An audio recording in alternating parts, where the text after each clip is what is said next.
오늘 함께 보실 말씀 우리 예레미야 30장 말씀입니다.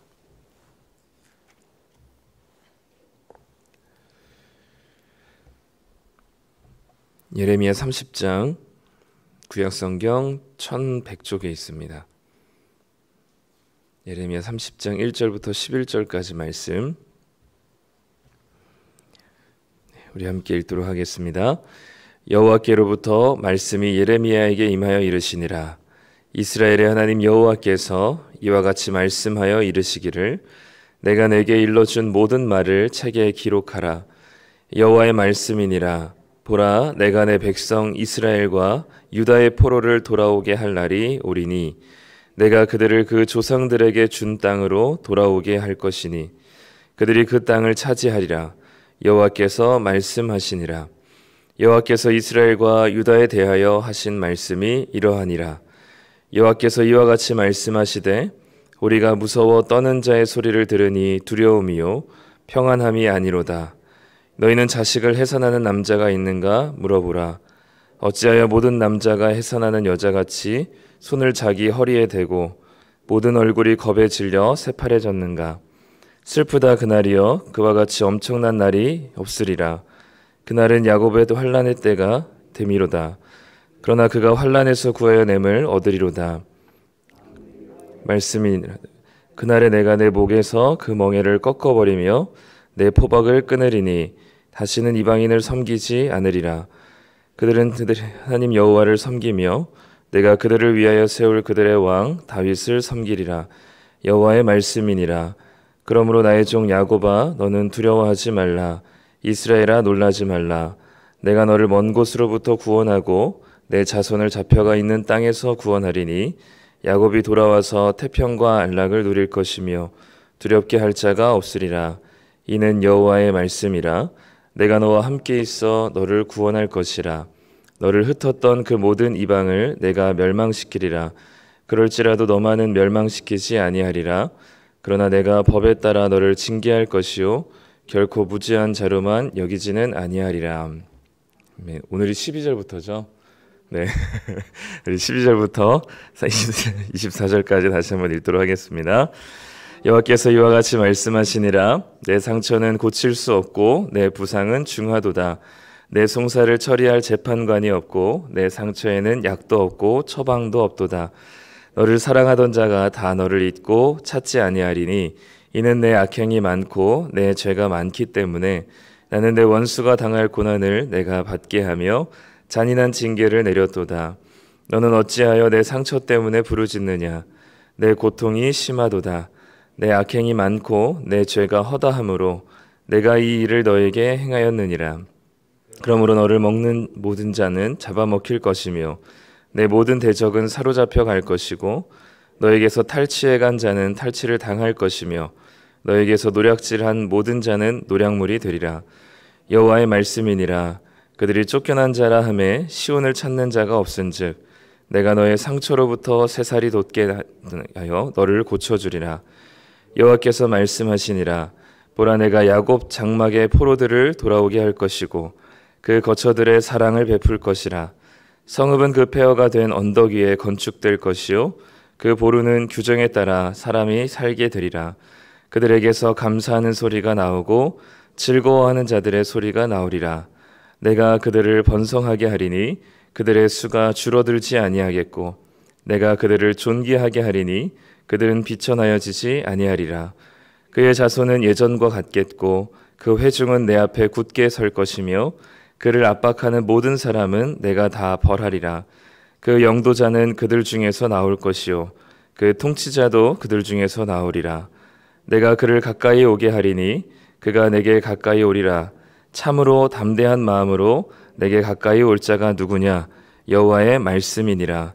너희는 내 백성이 되겠고 나는 너희들의 하나님이 되리라. 보라, 여호와의 노여움이 일어나 폭풍과 회오리 바람처럼 악인의 머리 위에서 회오리 칠 것이라.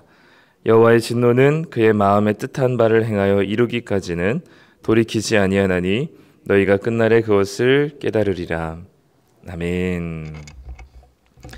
네, 오늘은 30장 말씀 다 읽었는데요. 오늘 예레미야 30장부터 33장까지는 위로의 책이라는 별명이 있습니다. 지금 앞에 이제 29장까지는 심판에 대한 이야기, 그리고 철저하게 바벨론을 섬겨야 된다는 이야기들로 계속 이제 심판의 메시지가 주어졌다면, 30장부터는 그 분위기가 갑자기 바뀌어서 하나님께서 회복에 대한 메시지를 전달하십니다. 분위기가 갑자기 바뀌었다라고도 느낄 수 있지만, 앞에서 29장에서 특별히 이제 27장에서는 무슨 이야기 있었냐면, 이제 하나냐라고 하는 거짓 선지자가 2년 안에 돌아올 거다, 이제 이렇게 얘기했거든요. 너희들의 고통이 그리 길지 않을 것이다. 이제 바로 하나님께서 다시 회복시켜 주실 것이다 라는 이야기로 했을 때, 예레미야를 통해서 하나님께서 아니다라고 얘기하면서 그 멍에를 이제 지워주면서 그 멍에를 메고 이제 바벨론을 섬길 것이다라고 이야기를 했죠. 근데 그 기간을 예레미야를 통해서 하나님은 70년이라고 말씀을 하셨습니다. 그러니까 이 얘기는 뭐냐면 2년 안에 돌아오진 않을 것이다. 그러니까 생각보다 길 것이다라는 것을 얘기하지만 결국 뭘 얘기하냐면 끝이 있다는 것을 얘기하는 거죠.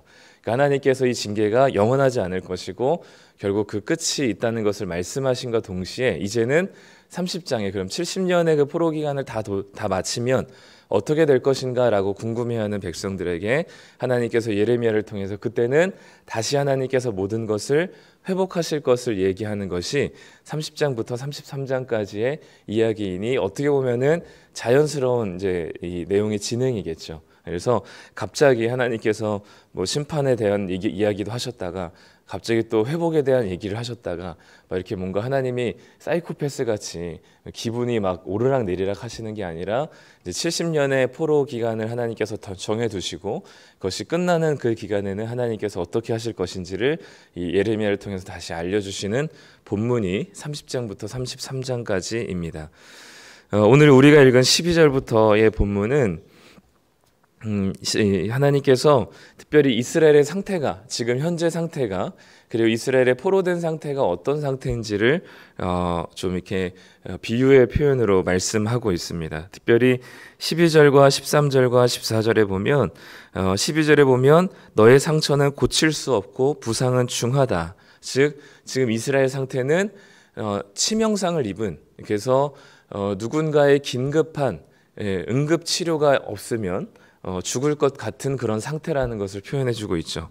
그런데 그런 중한 부상, 중상을 입은 채로, 치명상을 입은 채로 숨을 헐떡이고 있는 이스라엘 백성들 주변에 보니까 13절에 보니까 이 억울한 상황을 해결해줄 재판관도 없고, 특별히 그 상처를 치료할 약이나 처방해줄 의사가 없다고 얘기합니다. 그러니까 이스라엘 백성들이 의지할 수 있는 사람들이, 또는 특별히 지금 남유다의 상황을 보자면 이 남유다의 치명상을 입은 상태를 회복시켜줄, 고쳐줄, 도와줄 주변 국가가 아무도 없다는 것을 얘기해 주는 거죠. 그토록 지금까지 이스라엘 백성들과 동맹 관계를 유지하면서 이스라엘 백성들이 어려울 때마다 도와줄 것만 같았던, 그러니까 의지할 수 있을 만한 나라들은 모두 다 사라져버린 채로 없어져 버렸습니다. 특별히 14절에는 너를 사랑하던 자가 너를 잊어버리고 찾지 않는다라고 얘기하죠. 이스라엘 백성들이 사랑하던 자가 누굴까요? 하나님의 말씀을 계속해서 반대로 역행하면서까지 친밀하게 가까이 두려고 했었던 애굽이라는 나라, 이집트를 가리킵니다. 그러니까 이스라엘 백성들이 하나님께서 바벨론에 의해서 멸망당할 것이니 그냥 바벨론을 섬겨라라고 했었던 예레미야 말, 또는 무수한 선지자들의 말을 버리고 애굽을 계속해서 선택하거든요. 그래서 애굽과 같이 연합하여서 바벨론을 물리치기 위해서 계속 애쓰다가 결국엔 나라가 멸망합니다. 그러니까 이스라엘 백성들이 끝까지 의지하면서 손을 놓지 못했었던 나라가 애굽이었어요. 그래서 그렇기 때문에 하나님은 그것을 너를 사랑하던 자라고 표현합니다. 그러니까 끝까지 애굽만큼은 자신들의 방어가 되어줄 수 있었고 바벨론의 공격으로부터 자신들을 지켜줄 수 있을 것이라고 생각했었던 그 가장 이스라엘 백성의 가장 의지할 대상이었던 그 사랑하던 애굽마저도 이 이스라엘 백성을 잊어버리고 더 이상 찾지 않는다라고 얘기합니다. 우리가 살다가 우리 여러 가지 어려움들을 겪지만 특별히 여러 어려움 중에 그런 나를 도와줄 것만 같고 내 어려움 중에 나를 좀 위로해 줄 것 같고 이런 어려운 상황들을 조금 극복하게 해줄 어떤 사람들이 내 주변에 있을 것처럼 생각하다가 그런 위기 상황 속에서 주변을 둘러보니까 나를 도와줄 또는 내 마음을 위로해줄 또는 이 상황을 극복하게 해줄 어떤 도움을 줄 사람이 없는 것 같은 생각이 들 때가 있을 겁니다.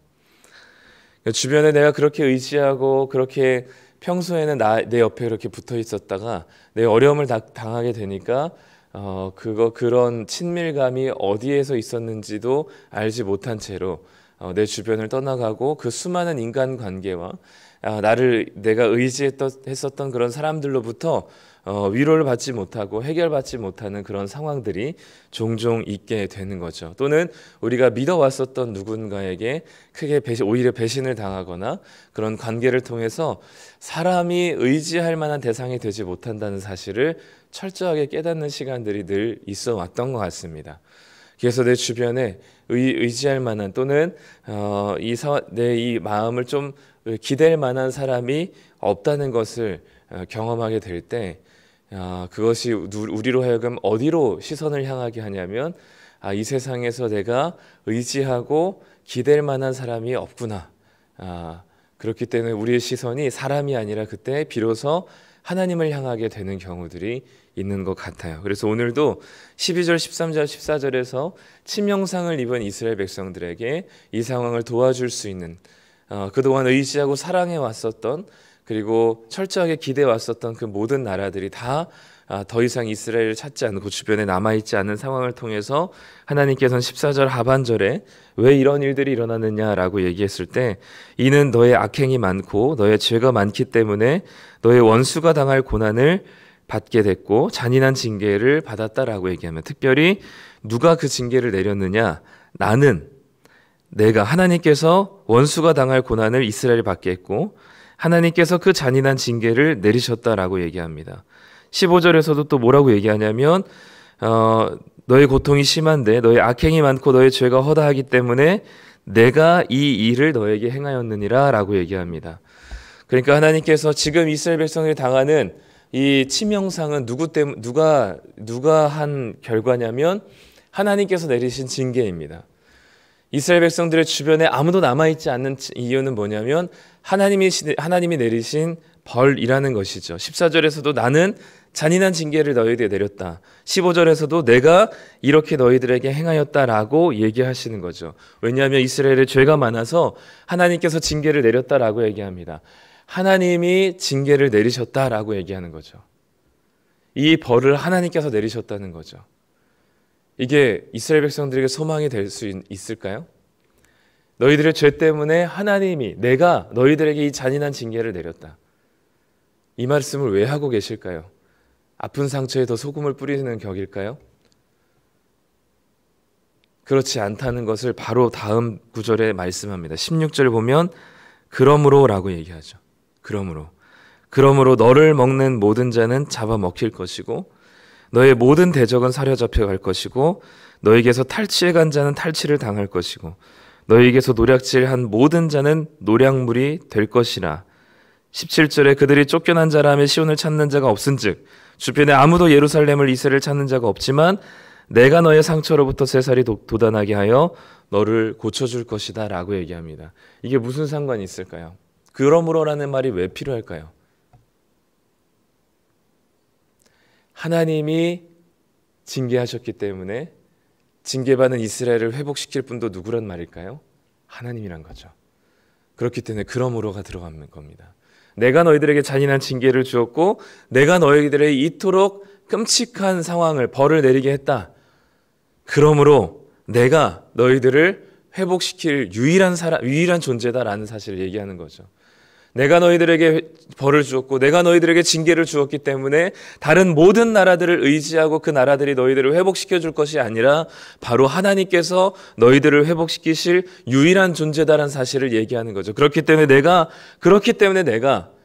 너희들에게 징계를 내렸기 때문에 내가 너희들을 고칠 수 있다. 너희들의 주변에 아무도 남아있지 않은 이유는 내가 벌을 내렸기 때문이기에 나만이 너희들을 고칠 수 있는 유일한 존재다라는 사실을 얘기하면서 너희들을 찾는 자가 아무도 없겠지만 내가 너의 상처로부터 새살이 돋게 하여 너를 고쳐줄 의사가 되고 재판관이 되어서 너희들을 회복시켜줄 유일한 존재다라는 것. 그러니 누구를 찾으라는 걸 얘기하는 거예요? 하나님을 찾으라는 얘기를 하는 거죠. 너희들을 도와줄 것만 같은 그 주변의 나라들을 찾는 것이 아니라 너희가 그렇도록 사랑하며 마음을 쏟아내었던 그 애굽을 찾는 것이 아니라 바로 징계를 내린 나를 찾으라라고 이야기하는 겁니다. 나만이 너희들을 회복시키시고 다시금 새살이 돋게 하시고 상처를 다시 회복시켜 주실 유일한 존재라는 사실을 얘기하는 거죠.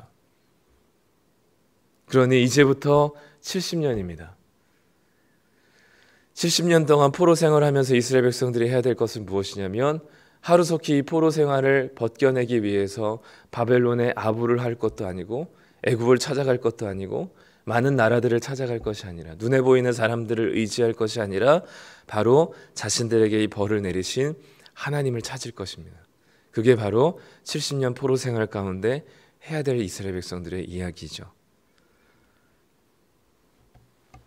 그렇게 됐을 때 18절부터 하나님께서는 다시 자신의 백성을 돌아오게 하셔서 뭐 할 거냐면 언약을 맺으실 겁니다. 18절에서 하나님께서 말씀하십니다. 내가 야곱 장막의 포로들을 돌아오게 할 것이고 그 거처들의 사랑을 베풀 것이고 폐허가 된 그곳에 위에 건축을 할 것이며 그 규정에 따라서 사람이 살게 될 것이다 라고 얘기하면서 하나님께서 19절에 그들에게 감사와 즐거운 소리가 나올 것인데 그들이 번성하게 될 것이니 그들의 수가 줄어들지 않겠고 그들이 비천하여지지 않을 것이다 라고 이야기하면서 하나님께서 21절에 그 지도자를 세우게 될 것이고 그리고 22절에 너희는 내 백성이 되겠고 나는 너희들의 하나님이 될 것이다 라는 다시 한번 하나님의 약속을 언약을 아브라함에게 했었던 모세에게 했었던 다윗에게 했었던 그 언약을 다시 돌아온 이스라엘 백성들과 하게 될 것입니다. 새로운 이스라엘을 하나님께서 만드실 것을 약속하시는 거죠. 그리고 그 영도자, 그 통치자라고 하는 분, 그분은 바로 영원한 왕이신 앞에서 우리가 30장 1절부터 11절에서도 읽었었던 그 다윗과도 같은 왕, 그 바로 예수 그리스도를 이야기하는 것이고 새로운 이스라엘, 하나님께서 다시 언약을 맺으실 백성들은 그 예수님을 믿는 모든 백성들, 그리스도인들을 가리키는 말일 것입니다. 우리를 통해 다시금 언약을 맺으셔서 다시는 비천해지지 않을 것이고 다시는 멸망당하지 않으실 예수 그리스도의 공동체를 세우실 것을, 예수님이 왕 되신 그 나라를, 하나님 나라를 다시 세우실 것을 약속하셨던 것이죠. 이 말은 무엇이냐면 우리가 보기에 교회가 많이 무너져 내리는 것 같아 보이죠. 수많은 기독교 지도자들의 여러 가지 범죄 행위들이 언론을 통해서 드러나면서 가슴을 아프게 하고 교회에 소망이 있을까라는 생각을 하게 됩니다. 그런데 하나님은 우리가 보는 교회의 여러 지도자들이나 교인들은 수가 줄어들지 모르겠지만 그리고 우리가 보는 교회가 곧 무너질 것 같아 보일지 모르겠지만 하나님은 다시 당신의 왕이신 예수 그리스도를 세우신 이상 다시는 이스라엘 백성들이 포로로 끌려가는 것처럼 이 교회 공동체를 망하게 두시지는 않으실 것입니다. 하나님께서는 그 교회를 통해서 하나님 나라를 다시 세우시기로 결정하셨고 작정하셨기 때문에 그리고 다시는 비천해지지 않을 것이라고 약속하셔서 우리에게 성령을 보내주셔서 그 성령을 통해서 사도행전에 수많은 교회들을 세우시고 그 교회들의 문제가 없었던 것이 아니지만 수많은 문제들 속에서도 하나님께서 그 교회를 지금까지 2000년의 역사를 통해서 이어오시고 하나님의 말씀으로 흥왕하게 하셨던 것처럼 하나님께서 우리 눈에 보기에는 교회가 망할 것 같고 기독교가 끝난 것 같지만 하나님께서는 그 망해가는 그 상황 속에서도 다시금 새살이 돋아나게 하시고 상처를 회복하게 하여 주시며 하나님의 믿는 백성들, 그 뛰어나고 이름 있는 사람들이 아니라 무명의 그리스도인들을 통해서 하나님 나라를 세워갈 것입니다. 그렇기 때문에 우리는 눈에 보이는 현실에 아주 절망할 필요가 없고 또 눈에 보이는 우리들의 상황에 아주 무너져 내릴 필요가 없으며 하나님이 다시 세우시는 그 놀라운 은혜를 기억하며 오늘도 우리는 오늘 말씀처럼 우리가 만약에 징계를 받는다면, 우리가 만약에 우리의 죄 때문에 이 무너짐을 경험하고 세상의 조롱과 수많은 손가락질을 받는다면, 그러므로 이 또한 회복하게 하실 분은 바로 하나님 한 분뿐입니다. 혹여나 우리의 삶이 무너져 내리고 주변에 내가 의지할 만한 사람이 다 없어져 사라져 버린 것 같이, 그래서 내 주변에 의지할 만한 아무런 사람도 남아있지 않아서 절망스럽다면 그것은 곧 소망입니다. 왜냐하면 하나님만을 바라볼 수 있는 자리이기 때문인 것이죠. 그렇기 때문에 우리의 삶이, 개인적인 삶이 무너져 내렸든 이스라엘의 이 당시 포로 생활 같이 완전히 의지할 만한 사람이 아무도 없는, 심지어 남편이나 아내도 의지할 만한 우리 대상이 되지 못한다고 느끼신다면 그때는 우리가 하나님을 바라봐야 될 때입니다. 그러므로 하나님만이 우리의 상처를 다시금 새살이 돋게 하게 하실 유일하신 분입니다. 또한 우리 교회가, 또 이 한국 사회가 지금 무너져 내린 것 같아 보일지라도 하나님께서 우리를 회복하실 유일한 분이시며, 당신의 교회를 통해서 다시 하나님은 하나님의 나라를 계속해서 이루어갈 것이니 절망하지 마시고 하나님께 소망을 두고 우리가 다시금 일어나 하나님 나라의 백성으로 오늘 하루를 살아내시기를 간절히 소망합니다. 기도하겠습니다. 하나님 아버지, 오늘 예레미야의 말씀을 통해 다시금 회복과 위로의 말씀을 주시니 감사합니다.